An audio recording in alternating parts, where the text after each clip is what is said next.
In a shocking turn of events, Donald J. Trump, the 45th President of the United States, has officially come out and claimed that there needs to be peace in the Israel-Palestine conflict, doing so in an interview on Israeli television, saying that Israel needs to realize they are losing lots of support and that the crosshairs of not just the Muslim world, but the entirety of the world are now being turned upon Israel as people are questioning the actions the state is taking because the highlighting of nothing more than the relentless and endless persecution of the Palestinian people through the asymmetric warfare that is certainly being waged upon them by the IDF has been nothing more than highlighted by social media, and that is something that so many have come to realize what war truly is, because we have video footage of what is happening on the ground, watching people be decimated, lives be ruined, and the city of Gaza destroyed entirely and bombing campaigns waged endlessly. This is what so many have come to realize that Israel has been doing to Palestine for so long. And because of this fact, I think Donald Trump has realized how the tides have turned, and he is trying to curry favor with those who are against the actions of Israel and the IDF in Gaza. Let's go ahead and jump into this clip of Donald Trump claiming that we have to get peace. Now we got to get to peace. You can't have this going on. And I will say Israel has to be very careful because you're losing a lot of the world. You're losing a lot of support. But you have to finish up. You have to get the job done. And you have to get on to peace. You have to get on to a normal life for Israel and for everybody else. And there you have Donald Trump calling for peace in the Israel-Palestine conflict. Now we jump to Politico and see Trump warns Israel that it's losing a lot of support. The former president did not touch on Israel's proposed invasion of Rafah or a post-war peace plan for Gaza. And why would that be? Well, it's because he doesn't know anything about anything when it comes to this conflict. Much like Joe Biden, Donald Trump has never actually read a book in his life, and because of this fact, they have no ability to actually discern the nature of what's going on based on the actual nuance that's happening on the ground because they don't understand any of it. They're not actually invested in reading about it. They don't actually care. They're just worried about seeing which way the winds are blowing and then going in that direction because much like most people in the political class, all they do is lick their fingers, stick it in the air, feel which way the wind is blowing, and then hopefully attempt to drift in that direction. Donald Trump just being far more adept at it than many people within the political class, and that is exactly why he has come out to the left of Joe Biden on this issue. We jump down here to see former President Donald Trump said Israel has to finish up the war in Gaza in a Monday interview with an Israeli news outlet, adding that the country has to be very careful because it is losing a lot of support. And he is correct. The preemptive Republican nominee's comments come as Israeli Prime Minister Benjamin Netanyahu pulled an Israeli delegation that was set to visit Washington after the U.S. allowed a resolution calling for a ceasefire to pass the UN Security Council. Consider that. The UN Security Council was talking about a ceasefire, and Benjamin Netanyahu got so upset that he's like, you know what, no, we're pulling back our delegations. I don't even want people in the United States to have this conversation. Trump's remarks also come as President Joe Biden's administration has grown increasingly critical of Israel's planned military offensive in Rafah, the southern Gaza city where more than 1 million Palestinians have sought refuge from the conflict. And why is it that both Donald Trump and Joe Biden are coming out against this? Well, it's because, as we see, most Americans now disapprove of Israel's military action in Gaza. New poll reveals as tensions rise between allies. Exactly. It's not about the fact that they actually care about saving innocent human life. It's about they care so much about seeming like they care about saving innocent human life. A majority of Americans disapprove of Israel's military operations against the Hamas terror group in the Gaza Strip. A Gallup survey released Wednesday found that 55% of U.S. adults disapprove of the Jewish state's actions in Gaza, while just 36% approve. A dramatic turnaround from November, when 50% approved of Israel's actions in Gaza, while 45% disapproved in the immediate aftermath of the Hamas October 7th terror attack. The poll was published as relations between the Biden administration and Israeli Prime Minister Benjamin Netanyahu hit a new low over the conduct of the nearly 6-month-old war, including plans for the Israeli Defense Force to conduct operations in the densely populated southern Gazan city of Rafah. Yeah. That is what we're dealing with, and like I've stated, they do not actually care about the value of human life itself. It is not about making sure that we can take actions to protect all of these innocent people because we care so much about the value of what they offer to those they love. No, it's about a performative flag to wave. And now let's go ahead and jump into a perfect example of so many of the factors of why people within the American political caste seem to do nothing more than the bidding of Israel, endlessly advocating for nothing more than every single action that they demand we operate under. Because apparently, well, institutions like AIPAC and the ADL have captured so much of American politics, and those within it, akin to the Congress, the Senate, and many of the times even those who have run for president, that they actually have authoritative control over many of the things that are supported within the Congress, within the Senate, and then pushed onto the president's desk. Now let's go ahead and jump it into some examples of exactly that. Now we're on to AIPAC Tracker, and I figured this would be a great resource to highlight for many people to understand what. Well, why is it that so many people within the American political class seem to do nothing more than the endless lobbying for Israel? Could it be because they are captured by that of the Israeli lobby itself, funded by institutions akin to that of AIPAC and the ADL, understanding the power that is wielded in American politics and thus bending their knee to Israel? Interesting that. Well, something that we should consider is how many people would actually be captured via something akin to this? How many people would be roped into this network? How high would this go within that of the different offices of the land? Perhaps maybe even to the highest, in that of President Joe Biden receiving over $5.7 million from pro-Israel interest groups. And this is something so many need to realize, is how deep something like this has probed into American politics. We jump now over here to Chuck Schumer, the strongest and most powerful senator in all of the land, and I would argue an intellectual dope, but nonetheless a conversation for a different day. Chuck Schumer has received more than 1.7 million from pro-Israeli interest groups. Yeah, and this is a phenomenal resource for you to go ahead and dive in. There is a litany of different people, but we will just be highlighting just a few. We jump now here to see Speaker Nancy Pelosi with $618,000 from pro-Israel groups. And here we see Hakeem Jeffries with 1.29 million. We jump now over here to go see Mike Johnson, the current Speaker of the House, the one who was put into power after the ouster of Kevin McCarthy, with $293,000 being given to him by that of pro-Israeli interest groups. We jump now over here to see Ted Cruz, $1.43 million. John Fetterman, $244,000. We jump here to see Bob Menendez, Bob Goldbar Menendez, $2.5 million. Now we jump on to here, Debbie Wasserman Schultz, $823,000. And not only that, but we see good old Joe Lieberman, the man who is now passed and is no longer with us, $1.999 million. Almost $2 million from pro-Israel interest groups, funding their campaigns and with it pushing them consistently back into the throne of office. Well, what do we have to realize? We have to realize why it is that so many of these people would be willing to do the bidding of nothing more than the state of Israel, and it could be because they are monetarily tied to the fact of supporting them because, well, they are the ones who have paid for them to get into office. Now we jump over here to Senator Lindsey Graham with $1 million accepted from pro-Israel interest groups, and there is not a singular person in the entirety of the U.S. government that will go to bat for the nation-state of Israel like Lindsey Graham, consistently advocating for things like endlessly bombing Iran. And if you needed no further proof of the fact of Lindsey Graham kowtowing and bending the knee to Israel and Benjamin Netanyahu, well, look no further than right here, because here we see Lindsey Graham tweeting, if Hamas is still standing after October 7th, the Ayatollah and his henchmen will be celebrating in Iran. This is March 26, 2024, and something that so many people need to realize is that Lindsey Graham is a bloodthirsty warhawk that will do nothing more than the bidding of the most vile of all of humanity within the political class. He will advocate for the relentless and endless bombing of Palestine. Not only that, he will advocate for the preemptive drone striking of Iranian oil refineries, places where Iranian citizens, innocent people who are trying to work to feed their families, are going to be working, and he is advocating for the preemptive destruction of these facilities, and in doing so would lead to death, and not only that, but war with Iran, which is something people like Lindsey Graham, these bloodthirsty warhawks who are salivating over the blood of innocent people, would most certainly absolutely love to have at their plate. Now let's go ahead, throw it into this clip, and see what this absolute clown has for us. To the civilized world, if these battalions are still standing when this is over, it would be the biggest mistake maybe in history.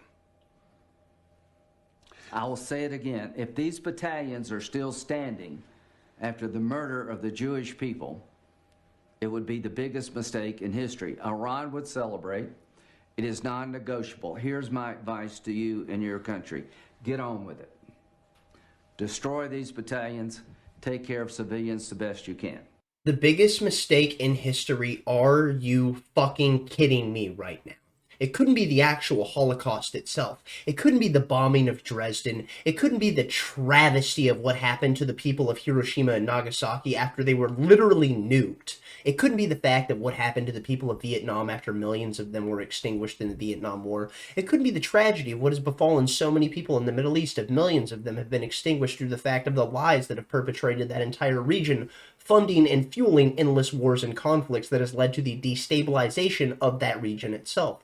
No, it couldn't be any of these awful and horrific travesties. It couldn't be the children that you see in front of you suffering, holding pails in an attempt to hopefully get a little bit of water so that they can maybe make it one more day. That's not the worst thing that's ever happened. The worst thing that's ever happened is whatever Lindsey Graham says it is, because I guarantee you he will consistently push these standards endlessly upon any conflict, as we have seen him do relentlessly, acting like the fact that we are not preemptively striking Iran is one of the biggest threats to the United States itself, saying that Iran has to be effectively wiped off the map. I have quite literally seen Lindsey Graham effectively advocating for glassing the country itself. 80 million people that would then be extinguished, but does someone like Lindsey Graham care? No, they don't give a shit. They in fact don't even understand the history of why the people of Iran would hate the United States.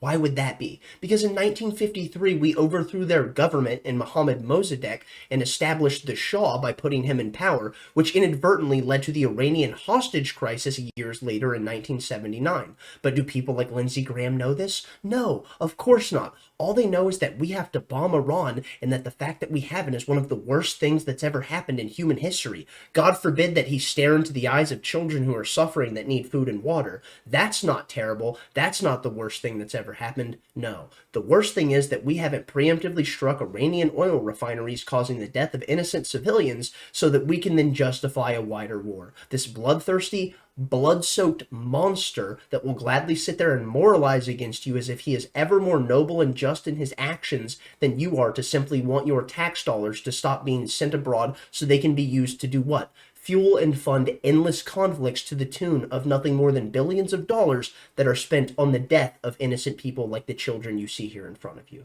Now let's go ahead and get into this article that we have here from the Libertarian Institute. World Court orders Israel to ease grip on Gazan aid. The International Court of Justice, ICJ, has ordered Israel to relax its blockade on aid shipments into Gaza, telling Tel Aviv it must stop interfering with deliveries as Palestinians face dire food and medicine shortages.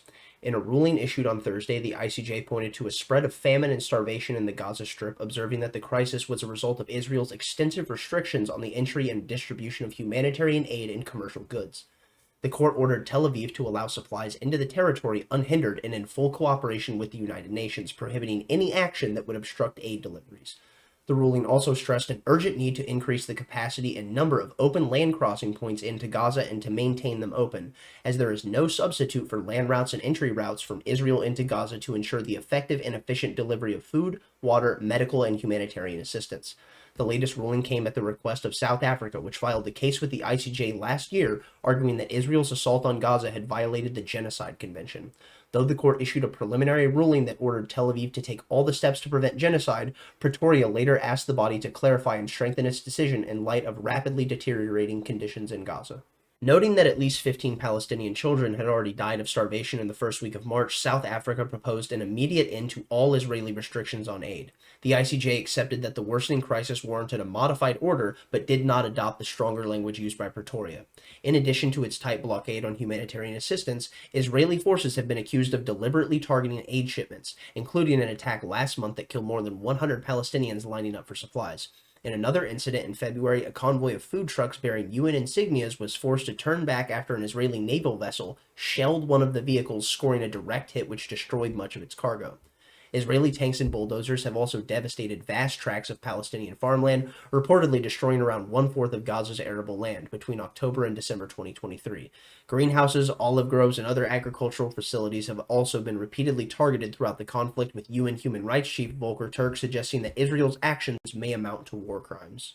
Let's go ahead and focus on the last piece of that last sentence. Israel's actions may amount to war crimes. No, they are war crimes. When similar actions were being committed by Vladimir Putin, the media was endlessly lambasting him as a war criminal who was attacking civilian infrastructure.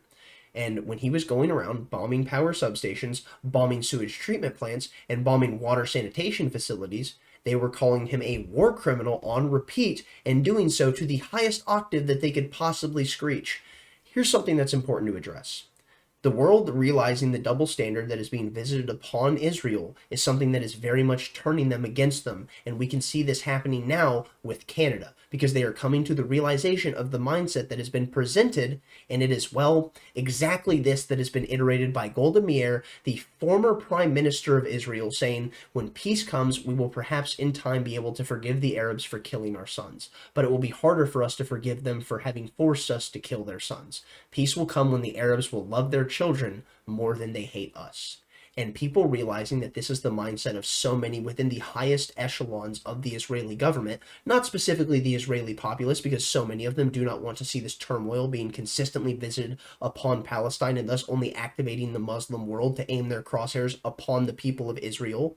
Well, here's the thing. This action that is consistently being repeated endlessly, that peace will come when the Arabs will love their children more than they hate us, which is a ridiculous standard to think actually exists in the real world. But the thing is, this mindset, people realizing that this is the mindset that is held within that of the Likud party, within the Israeli government and Benjamin Netanyahu and his ilk, well, it's leading to things like Canada here claiming that they will be halting arms to Israel after a non-binding vote in the House of Commons. Canada will halt future arms sale to Israel as a non-binding vote in the House of Commons. The Foreign Affairs Minister, Melania Joly, told the Toronto Star her government would halt future arms shipments. It's real. This is a thing, she said on Tuesday. Now we jump over here to the Jerusalem Post and we see Israel does not need Canada. Canada needs Israel. Utterly ridiculous, and something that it reminds me of is when Nikki Haley was on stage during the presidential debate and she's like, well, this is insane. Israel doesn't need America. America needs Israel. And it's like, no, you need Israel's funding through AIPAC so you can make sure that you're consistently someone who's in the front running of American politics. But nonetheless, I digress. We jump now over here to see from the good old Washington Examiner, I believe. That or it's the New York Times. I believe it's actually the New York Times. Hamas dismantled but not destroyed, IDF says, as Gaza war enters new phase. What's important to focus on about this? Well, this came out 2 days ago. I'm recording this on March 29th. We see Hamas dismantled but not destroyed, the IDF says. Well, here's the deal. This actually isn't the first time that you've effectively said something like this, because here we go on to the Times of Israel. Spokesman says IDF has completely dismantled Hamas's military framework in northern Gaza. And this was January 6, 2024. And there have been consistent, repetitive talking points pushed out like this. Well, we've dismantled their military framework. Well, we've gone out there and we've made sure that we've completely destroyed them entirely and they have no capacity for recourse. It's like, okay, if that's the case, then why is it that you need to consistently keep bombing all of these civilians? Just a thought. Something for many to consider.